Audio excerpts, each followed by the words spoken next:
Welcome back to Coffee with Yvonne, a show for creators and entrepreneurs. I am your host for the season finale. Oh, dear. Season finale of Coffee with Yvonne. First of all, Yvonne, you did that. Okay, let me give me my flowers really quick. Season finale of Coffee with Yvonne in its sixth season. Sixth season. Okay. That takes a lot of work. Each week, I come on this podcast, whether video or audio, however you're listening to the show, and I give marketing magic breakdowns or interviews from creators and entrepreneurs who are changing the game in their industry. Do you know how much work that is? Do you know how much work that is? The editing, the filming, the planning, darling, that it takes. But that's not why we're here. We are here for our last marketing magic episode of the season. And on this week's episode, we're going to be talking about flying in style, the Brandon Blackwood effect, sisterhood in style. I kind of like to use that word for the stories this week. The strategy behind Under Armour's cultural collab, and then Osep Ramen's soulful strategy. So grab your coffee and let's chat. And for the season finale episode, I'm not even going to lie to you. There's no coffee in here. There's simply orange. Let me get myself together. It's not simply orange. There's simply strawberry lemonade juice in this cup. Because at the time of me recording this episode, it is roughly 4:30 in the evening on Monday, the week the show is slated to come out. And I'm not gonna lie to you that I didn't have time, to put coffee in my cup. So I'm so sorry. But more importantly, the show, the season finale, all the things, but more importantly is Juneteenth. That is today when the show is dropping. And if you have never heard of Juneteenth, let me tell you something right now. Juneteenth is a day that honors Black freedom, resilience, and the ongoing fight for justice. If you did not know, Juneteenth was commemorated on June 19th, 1865, when enslaved people in Galveston, Texas finally learned that they were indeed free. 2 years after the Emancipation Proclamation was signed, let me tell you something about a group chat that did not go through was that. All right. I mean, think about our ancestors. Can we get into this real quick before we get into the topics at hand? Think about our ancestors out there who have given all this free labor to build this here country, finally getting free. And the news didn't trickle down till 2 years later, squeeze me. Woo! More importantly, Juneteenth is our celebration of freedom here in the United States. While we acknowledge July 4th, Juneteenth has significant and cultural impact for us as African Americans. And also, now that it's a federal holiday, which y'all better not touch Juneteenth as a federal holiday, because Yvonne, calm down. Juneteenth being a federal holiday recognizes not just our contribution here as Americans in the United States, but also our contribution to the thread of who the United States has evolved and continues to become. And also it shows how much further we have to go, because that holiday did not give us a chance. It gave us a chance, essentially, to have our freedom after we were stolen from Africa. But more importantly, it gave us a chance to set a foundation for the next generations to come. However, as far and as much progress as we have made, we still have so much farther to go in the 400 plus year gap that has been set ahead of us for others. So on Coffee with Yvonne, my platform, my Black-owned platform, I will always acknowledge the work and the continued work of African Americans in this country and celebration of Juneteenth and our brilliance and resilience of our history. Period. Okay, let's get back to business, shall we? In our first segment, we're going to talk about our boy Brandon Blackwood. If you do not know, I love me some Brandon.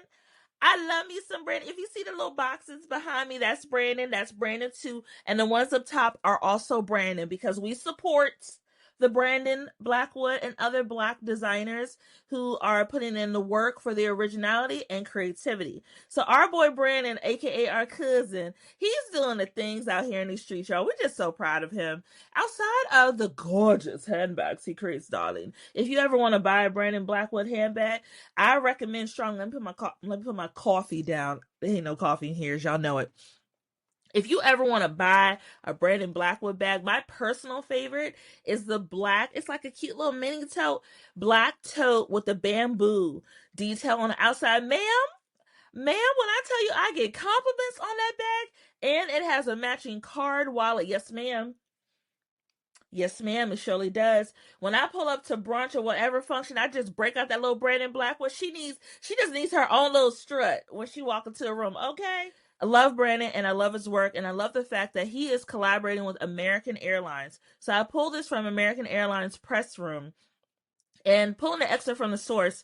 If you see me looking down at my screen, by the way, there's a reason. I bring notes to the conversation. In fact, we might as well just break the third wall. Here it is. Here's my little tablets, my iPad that has all the notes. You see the notes? Look at the notes. Look at the preparation it takes to bring you the show each week. Those are my notes. Okay, back to the show. So to pull an excerpt from the source, the ultimate ready-to-wear accessory, Blackwood's amenity kits, will be available on select American flights beginning later this month.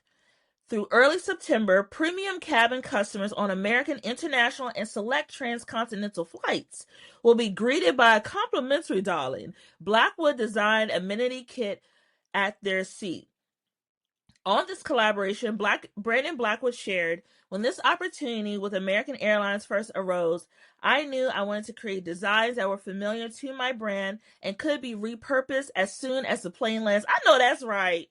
I traveled a lot growing up and used a lot of that inspiration in my designs, so it feels like a full circle moment. Seeing my bags in flight and bringing innovation and creativity together. Brandon, you get your coins, boo. Get your coins. You better diversify that portfolio. So let's get into those marketing takeaways, shall we? First up, let's talk about co-branding with cultural credibility. This partnership is more than just a brand collab. It is a strategic alignment with a designer who holds cultural capital, because again, we love Brandon. We love him. Who holds cultural capital and resonates deeply with the younger, diverse, and fashion-savvy consumers. Blackwood's personal story, him rising as like an independent Black designer, which is very hard to do, and his design ethos by creating bold, intentional, stylish, and inclusive designs, it reflects values that many travelers care about today. So let's think about this. By Brandon Blackwood leveraging his cultural clout to modernize the image of American Airlines, because truth be told, a lot of companies right now are struggling to align with younger customers, specifically Gen Z. They done forgot about us millennials, y'all. We're not the focal point anymore. They're no longer blaming us for buying avocado toast instead of houses. They moved on to Gen Z. Thinking about like American Airlines, considering that the airline market has remained competitive, right?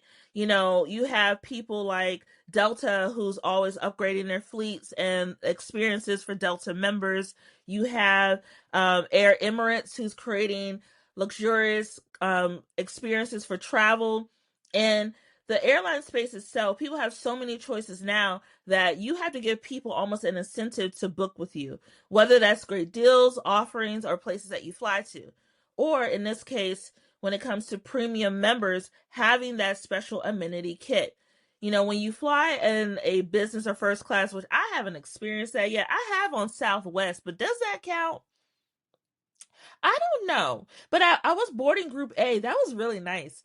But companies like American Airlines are really leaning into the premium travel experience because they want to know that when you choose them, you're getting a value for your dollar. And having these amenity kits by leveraging Brandon Blackwood's popularity can help to amplify that. Also, let's talk about diversity, equity, inclusion through design. It's not just about creating inclusivity through language, but creating inclusivity through practice. And by showing that they're investing in inclusion in the both the product space and also the air, travel space, American Airlines is essentially saying we stand with Black and inclusive designers. And then also lifestyle integration. The partnership with American Airlines is not just to exist to, show off that the airline is creating something new and fun, but also as a brand embedded in culture and conversation. Again, I love this for Brandon and what it means, and also how this will continue to extend and build his visibility in various areas. Let's move on to the second marketing takeaway: product as a fashion statement and a keepsake. The move upgrades the amenity kit from a functional item to a fashion piece, something that, again, when it comes to social media, content creation, etc., people love to show off things online through their content. They love to have things that feel exclusive and limited edition. So imagine that you're a customer sitting into your seat and you see this Brandon Blackwood amenity kit. The first thing you're going to do is pull out your phone app to show people what the kit looks like, what's inside the kit, essentially an unboxing. And that also provides value for American Airlines, because then people will tag both Brandon Blackwood and American Airlines, and that will turn into content that they can use for their promotional channels. Also, let's think about elevated perception. With small things to make it feel premium, the brand as a whole feels elevated. People want, again, like I mentioned before, feel like they have value in where they spend their dollars. No longer are things like, little cheapy items going to be good enough anymore. People want to know, if I'm spending X amount of dollars on this flight, especially if I'm having premium or business travel, make it worth my time. By having things that are collectible, that are shareable, that are content-driven items that will get people talking, that is also essential for American Airlines drawing in a more premium customer to their fleet. Finally, speaking to a younger design-led premium traveler. As I touched on a little bit before, younger generations expect experiences that could feel curated, intentional, and elevated. American Airlines is recognizing that it's not enough to compete with just routes and loyalty programs. The emotional aesthetics are part of travel and matter just as much. So that will tie into pulling in, again, that Gen Z audience. Gen Z is not brand loyal to anyone. They kind of do their own thing. But now Gen Z is entering the market as consumers and buyers. Before, they were mainly going off of, what their parents bought them or what brands they were familiar with because their parents purchased it for them. Now that Gen Z is entering the job market, they can make their own decisions about who they want to shop with and who they want to support. And at the moment, Gen Z kind of goes wave to wave, right? Like, they may say, oh, the skincare brand is the one I have to have right now, and then switch to another one because a content creator or someone that they follow told them that this is the brand that they're now supporting. A lot of times that's based on brand partnerships, but we ain't going to touch on that today. But essentially, Gen Z has not nailed down in a lot of markets who they want to be brand loyal to. For millennials, a lot of us have already decided who we're brand loyal to, and that was mainly influenced by our parents. We use certain brands and products because our parents use certain brands and products. For me, as an adult, I am very brand loyal to the brands that are loyal to me. More so, brands that align with my culture and my values. Gen Z is very similar.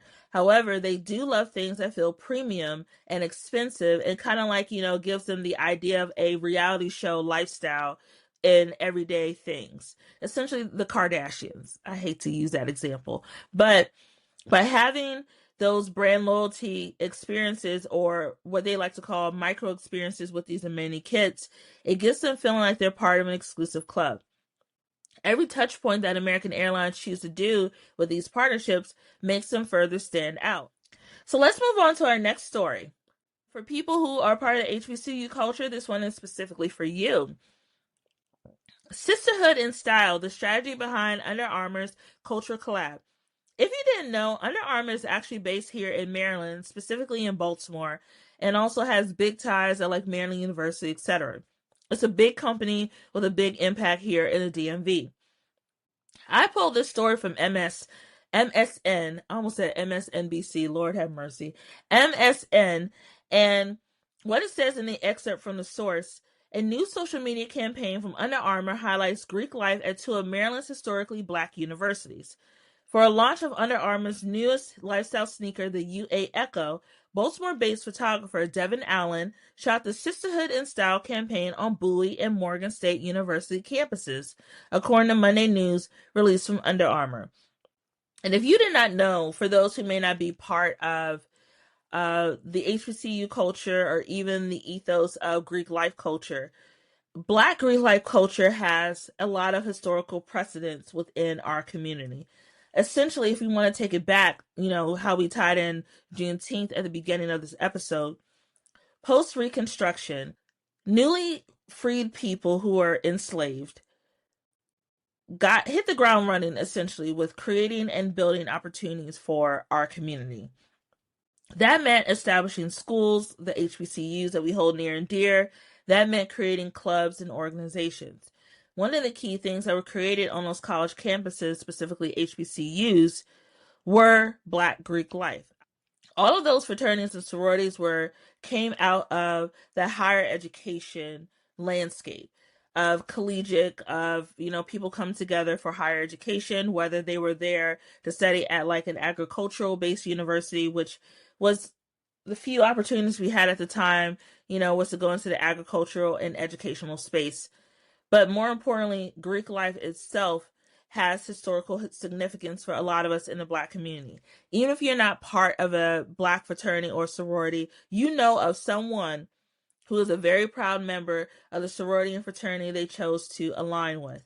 And more importantly, recognizing that as part of our culture is important to a lot of us, because Black fraternities and sororities essentially help to fuel the needed change within our community. So let's get into our marketing takeaways.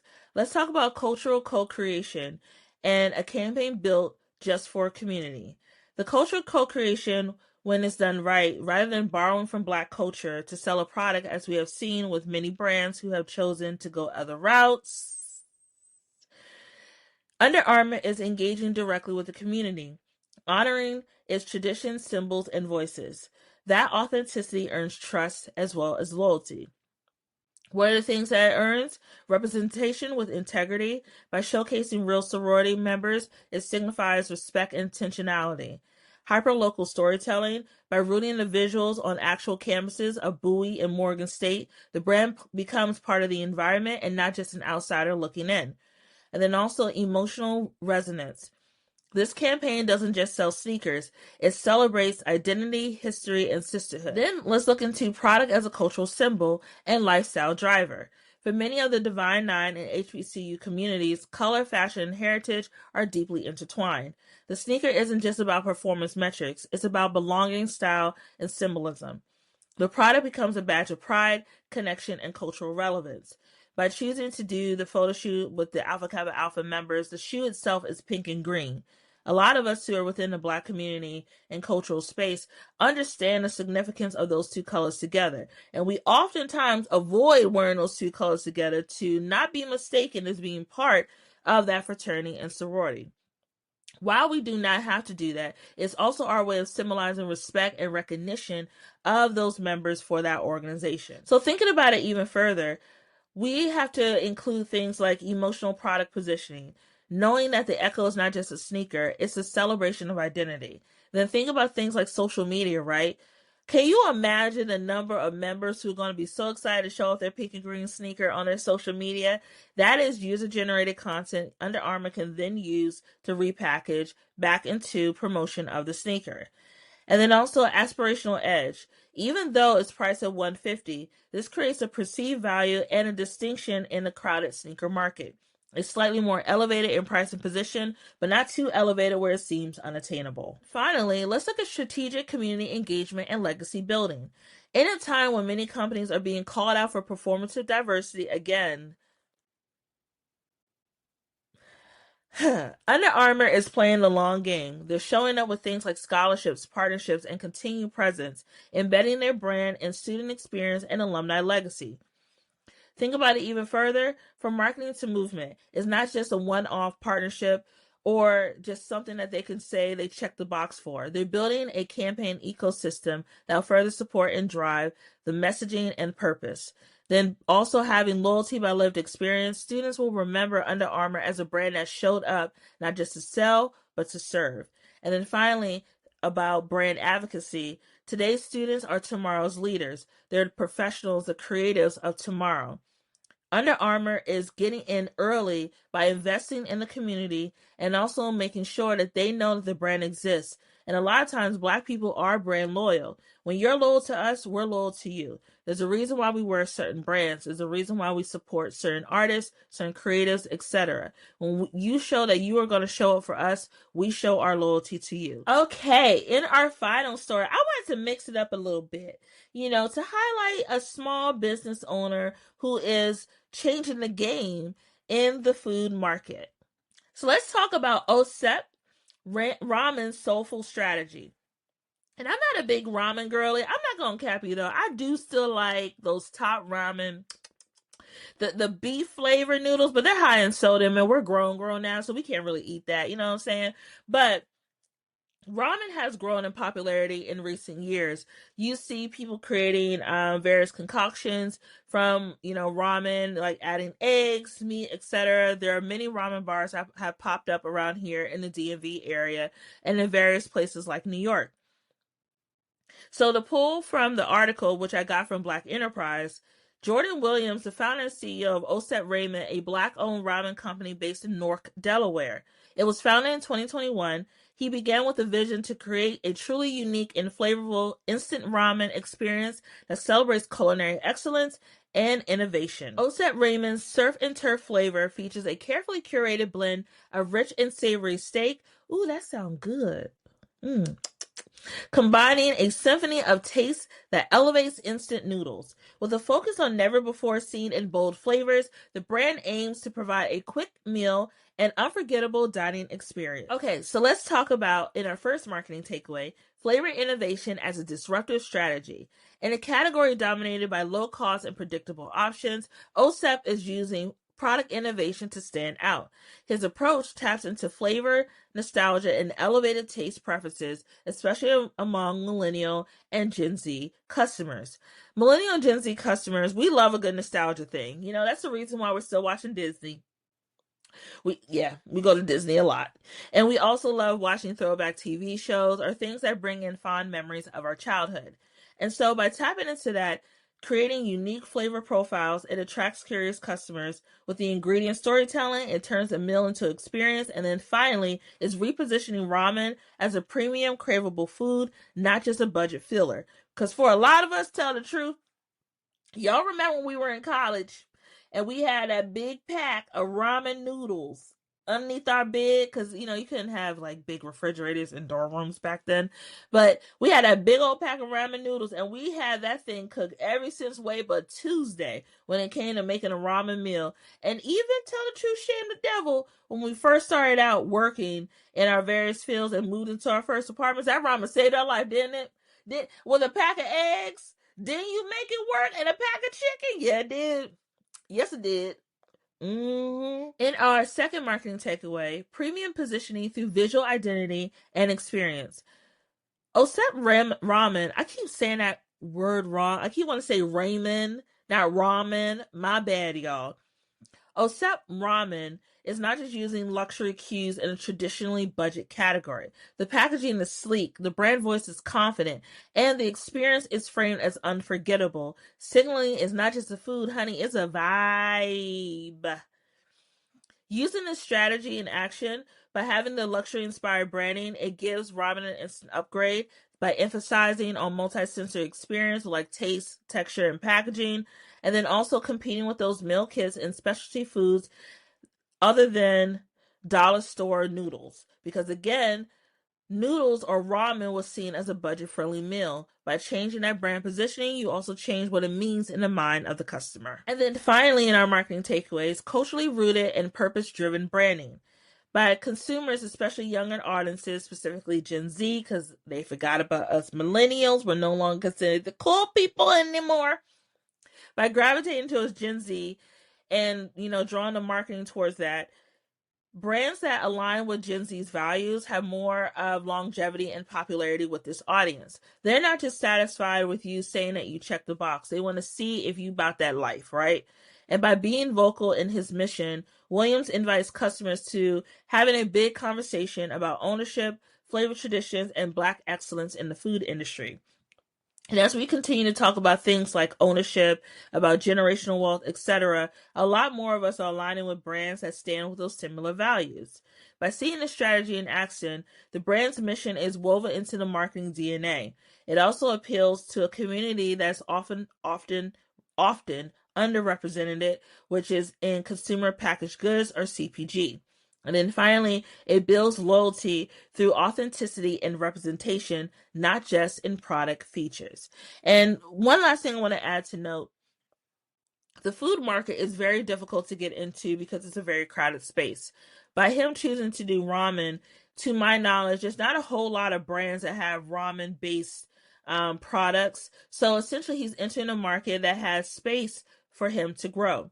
And then also being Black-owned, to my knowledge, again, I have not seen any Black-owned ramen companies come out of the consumer packaged goods space. He has an opportunity to dominate this, as other people have done in other niche markets, like we talked about in the last episode, Capital City Co. with Mumbo Sauce.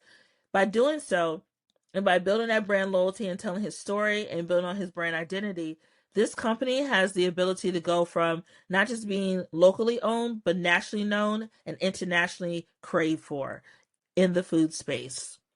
Okay, so that is a wrap on the season finale of Coffee with Yvonne.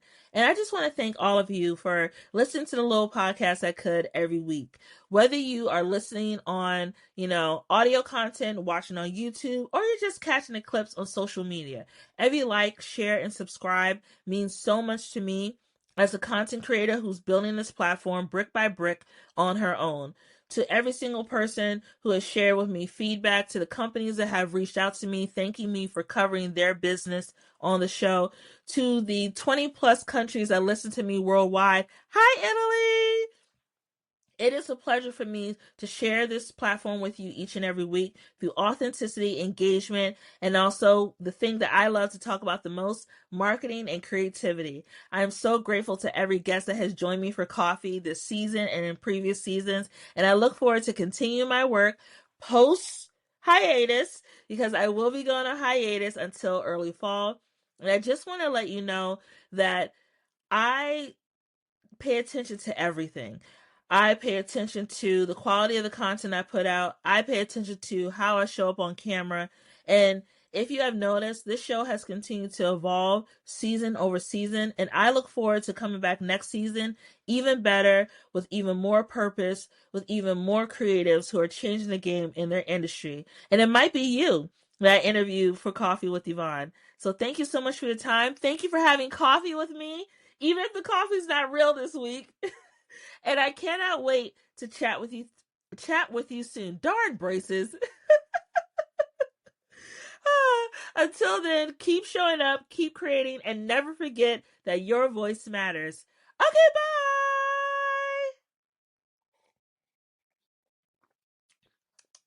The juice is good, though. Coffee with Yvonne is produced and edited by Yvonne Pearson. Coffee with Yvonne is created by Pink Dollhouse Marketing. You can catch the latest episodes by subscribing to Apple Podcasts or wherever you get your podcasts.